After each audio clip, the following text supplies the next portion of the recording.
Hi, my beautiful people. How have you been? I know it has been a while, but I'm glad to be here at such a time as this. Now we are back in this Nairobi. There's somebody who texted me that he was like, "You are so lost," and I told them I had taken a tour.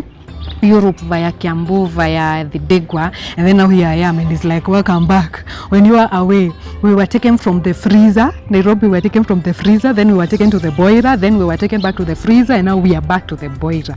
But we thank God for this far. Thank you for the weather. It feels nice. I don't know about you, but me, I love this weather because we get to dress down, and we are able to go swimming, we're able to go down out there, as a girl, these things. And if you're new here, welcome to my YouTube channel, Princess Elise. This is a channel whereby we just mingle and we talk mostly about self-love, and especially from our experiences where we are coming from. And if at all you're new here, kindly just subscribe. But if at all you're a returning neighbor, thank you for your support this far. It has been overwhelming, and yes, stay tuned, and for more and more is coming.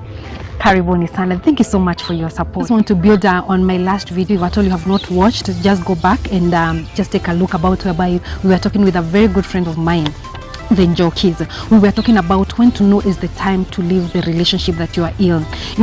Nowadays so many things are going on, so many things that are going on. Today you're with somebody, and then tomorrow you just hear that they had an issue, and then one party murdered the other.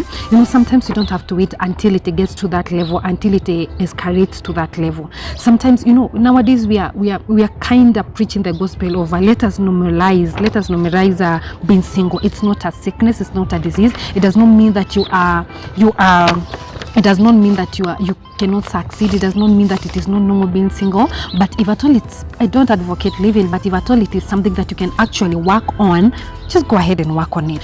But today I just want to dig about when you're dealing with a narcissist. A narcissist. I don't want to say I've been a victim, and if at all I've been a victim, it was not that to the extreme. And let me tell you something, by the time you're even contemplating that you are supposed to leave the relationship that you are in, it means that you have gone to the edge. Because let me tell you something, which person in their right mind, which especially an African woman, that mostly want to just pack and leave, So today I just want to let's kind of a build up of last week's video, but today I just want to let's look at how to tell that you're dealing, either you're in a relationship, or you are either in a relationship or you're dating a narcissist. So a narcissist, when you define it with and forgive me, I'm outside, so there are borders, there are matatus, there are cars and everything, so bear with me.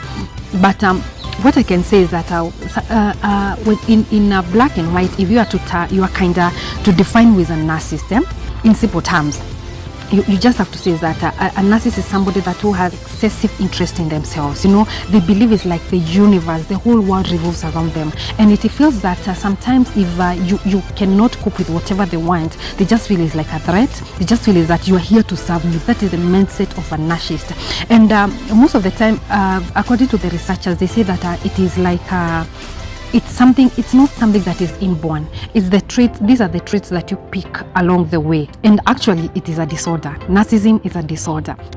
They need a lot of attention, superficial interpersonal relationship, and actually they lack empathy. These people, they lack empathy. They lack empathy, and they just believe that and sometimes it always accompanies some psychiatrists, other disorders, and sometimes it becomes very hard to treat. If you look at of course it has to be like it started from somewhere, these disorders, well, it is not fully understood, whereby even the researchers, according to my own research, it is not fully understood at what point this person picks these disorders, but it is believed mostly it is because it starts from puberty.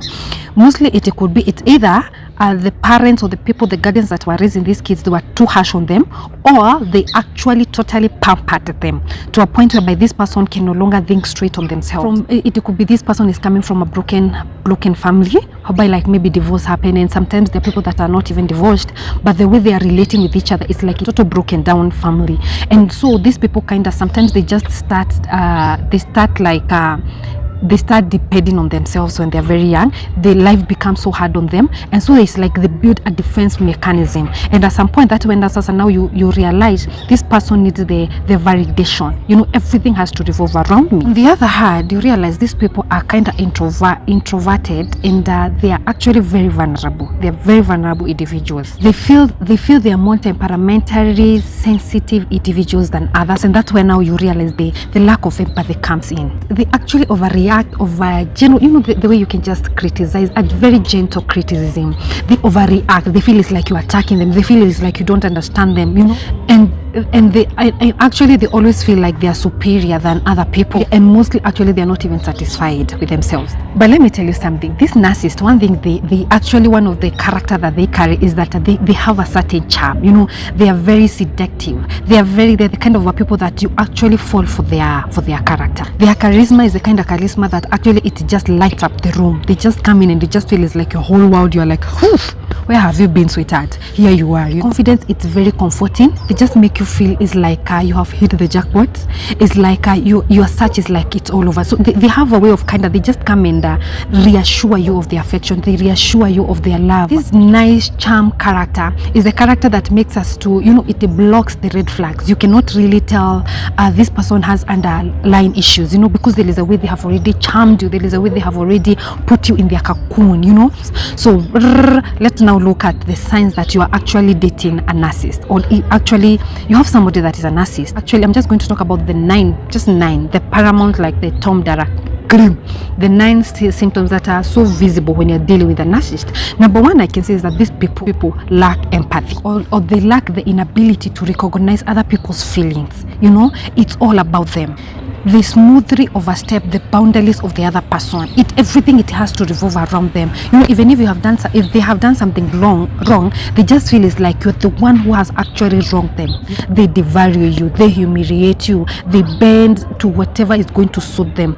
Then sign number 2, we can say that these people are very manipulative. This is their ability. They have actually, it's like they have mastered the ability to twist any situation to fit in whatever they want. You know, they have a way of manipulative. And actually, let me tell you something, this manipulative is like it's there in our day-to-day life, but they have a way of, they blind you to a way to feel like they are doing the right thing, is the thing the way it's supposed to be, and years later is the time that you realize, oh my god, you want to tell me that these people, they have this person, you know, the so-called hubby has actually been manipulating me. It's very bad. They're just the masters of getting whatever they want. Why? Mostly because they lack empathy. Then the other thing I can say, number 3, projection. You know, a self-absorbed person, they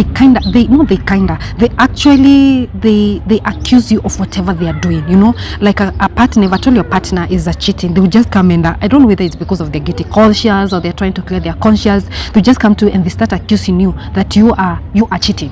You know, you are cheating, because actually I think whatever you are doing, people have the tendency of feeling, if at all myself I'm doing this, there is also a possibility that my partner is also doing the same. So they project whatever they are doing to clear their conscience, so that they have a way of transferring the guilty consciousness to you. Number 4, we can look at number 4, and number 4, they're emotionally cold. You know, they're emotionally cold. You know, sometimes when you're going through an issue, you just want somebody to be there for you, and this is somebody that, like we say, they lack empathy, so they're always cold towards you. Sometimes you want to reach out for that warmth, you know, like they can comfort you or something, but this person is not there. This person is not there, totally. They're not there. Number 5 is gaslighting. For me to get it the right way it is, there is something I came to learn about the gaslighting. Let me read it word by word. I don't want to miss anything because it is juicy. So the thing that I saw is that gaslighting, this is a term that has been gathering pace over the past few years, and people are suddenly realizing the link to narcissism. From a historical perspective, I think I should be a news anchor. From a historical perspective, the term arose from the 1930s play Gaslight, where a husband, in an attempt to drive his wife crazy, keeps turning down the gas power lights in the house. When the wife asks why he is dimming the lights, he denies it and says there are no dimmer. Over time, she finds herself going mad. You know, That's what it means. The gaslighter uses techniques such as they contradict themselves. They just contradict themselves. And you see now they sometimes use terms that you used a very, very long time ago so that they can come and manipulate you in the current situation, you know. Number 6, it's obvious. They never take responsibility. No matter what happens, they will never take up responsibility. Even when it is in black and white, it is their fault we are in this situation that we are in. They will never own up to anything. But also sometimes I look at it as even if you own up, it does not justify whatever you did is right, even if you apologize. There's so many things that we can avoid apology for, but anyway, error is to human, and we find ourselves we have collided with the other person. So these people, they never take responsibility. In simple terms, they never take responsibility. Let me tell you something. Even a preschool kid is taught to own up a responsibility of the broken crayon. You know, it helps to be in a better relationship with her schoolmates. So if a grown-up cannot actually own up to the mistakes and the actions and the careless things that they have done, trust me, it becomes very hard to maintain a relationship. Number 7, they are controlling. These people are controlling. They control your life. They control what you eat. They control whatever you dress. You don't look good in makeup. Maybe you love makeups. Don't do makeups. Maybe you don't want to do makeups. You have to do makeup. It's become very overwhelming. Always tell that somebody is controlling because you want to know they are somebody that will have to keep like every single other minute. He or she will just want to know who are you, with who. They keep checking your email address. They keep checking your phone. They want to know who has called, and actually they say like nani ametupigia, who has called us, you know. They just have to control. They just have to be up to date with whatever you're doing. That's a very controlling person, and that's a narcissist, for your information. That's a narcissist. They go ahead and they actually criticize your appearance. They make decisions on your behalf without a very, very minimal regard of a very, very minimal regard about your opinion. I'm sorry, that's a narcissist. And number 8, I can say, is that they have a pattern of grandiosity. You know, they exaggerate their accomplishment. They exaggerate their talent. They exaggerate, you know, it's like, okay, you have a degree. Okay, congratulations that you have that degree. But how many people do you think out here they have them? Others have PhD, they have masters, and they rarely talk about them, you know. But now they have to magnify. It's like a fixed, it's already fixed in their head. I am a graduate, so you have to respect. Every morning we have to talk about it. Whatever you do, everywhere you turn, we have to like come and it cannot only be in education. They magnify their talent. Okay, when we met, you told me this is your accomplishment, you own a car, you own apartments. Why do you have to keep repeating them to me? You know, it has a way of making me feel it's like and especially and to you, if I told this person is educated and you are not, they just make you feel it, and at some point you realize they are going to kind of attack you with their achievement. Look at you, you're not even educated. Look at you, why? It's tiring. Then ile ya mwisho, number 9, the most painful thing that can be done to you is that these people practice infidelity.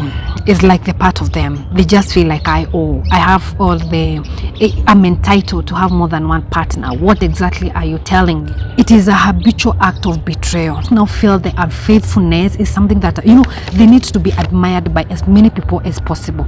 So they are here with Lucy, they are with Gladys, they are with, like, they're everywhere. They may keep a very steady relationship with you, but they cultivate other relationship out there. And of course, you know, sometimes I look at the society, the way things are. It's like we are normalizing infidelity. It's like it is okay. But sometimes I always say that simply because everybody is doing it, it does not mean that that thing is right. You know, and sometimes women, they just feel it's like they are empowered and they stomach a lot of crap. So those are the 9 signs that you are actually, there's so many signs out there, but if at all you can like pinpoint like 4 or 5, just know that you're dealing with a narcissist. And especially if at all you're dating such a person, there's so many people that are beautiful out here, faithful women, faithful guys. Why are you staying with a narcissist? Now, in my conclusion, I also want to get this word by word. I have to read this. It's my own research. I'm a researcher. I'm a theologian. I'm a researcher. Yeah. One thing that you have to understand is this. Those with the narcissism disorder will find people who struggle with confidence, manipulating the situation to make you feel helpless and worthless without them. The first step in overcoming the issue is reminding yourself that you deserve better. When you totally love yourself, it's very hard for you to stomach people that manipulate you, people that control you. But when you don't know your self-worth, oh my dear, you're in for a very, very bumpy road. Just as narcissists move in familiar patterns, so too do victims. It pays to strengthen your relationship with your empathetic friends, building a solid support network with your close relationships. Talk it out with your partner and consider therapy. Most of all, you shouldn't be wary of love. After an experience with a narcissist, you may learn to look at the less charismatic but far kinder people, who may be less obvious. Be aware of your vulnerabilities and start looking for the qualities that make for a better long-term partner. Compassion, kindness, respect, and empathy, rather than the qualities of a charisma and a charm. So my dears, just know of your self-worth, love yourself, appreciate yourself, and you know, self-love is paramount. Like I always say, when you love yourself, you not allow somebody else to just come and trample on you. Let me bring to a close this video of mine today. So my dears, if I like the way I said from the beginning of this video, let us continue loving ourselves. If you haven't loved, if you haven't liked, if you haven't subscribed, kindly do so. And until next time, guys, I love you so much. Thank you so much for your support. Until next time, I pray that we are going to find love. If we are looking for love, if we are comfortable in your own skin, who say that being single is a disease? It's not a disease. Let's love who we are. Let's live day by day. Until next time, guys, love you so much. Namaste.